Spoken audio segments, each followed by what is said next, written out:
കേൾക്കുമ്പോൾ നമ്മുടെ പീച്ചേഴ്സിന് ഇതെല്ലാം അത്ഭുതത്തോടു കൂടിയാണ് കേൾക്കുന്നത്. എല്ലി മാനിയോട് നിങ്ങൾ എന്താണ് ഈ പറയുന്നത്, കുട്ടികൾ കേൾക്കില്ലേ എന്നൊക്കെ പറയുന്നുണ്ട്. നമ്മുടെ സിഡ് അവിടെ കഴിഞ്ഞത് ആലോചിച്ച് കരഞ്ഞുകൊണ്ടിരിക്കുകയാണ്. കരഞ്ഞു കരഞ്ഞ് അവസാനം അവന്റെ കണ്ണുനീർ വീണ് അവന്റെ കാലിൽ തന്നെ ഐസിൽ ഉറച്ച് അവൻ ആ ഐസിലൂടെ ഒലിച്ചു പോവുകയാണ്. ഇത് കണ്ട് നമ്മുടെ ക്രഷും എൻഡിയും ഒന്ന് ചിരിക്കുന്നു.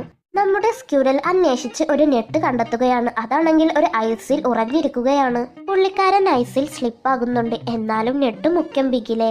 നെറ്റ് കിട്ടിയ സന്തോഷത്തിൽ ആ ഐസിലൂടെ സ്കേറ്റ് ചെയ്ത് ഡാൻസ് ചെയ്യുകയാണ്.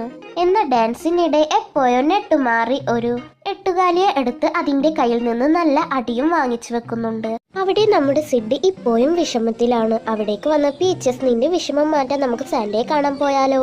അതിന് നമ്മൾ നോർത്ത് പൂളിലേക്ക് പോകണം എന്ന് പറഞ്ഞ് അവരവിടേക്ക് പോകാൻ നിൽക്കുമ്പോൾ സിഡ് അത് ഡേഞ്ചർ ആണ് എന്നൊക്കെ പറയുന്നുണ്ട്.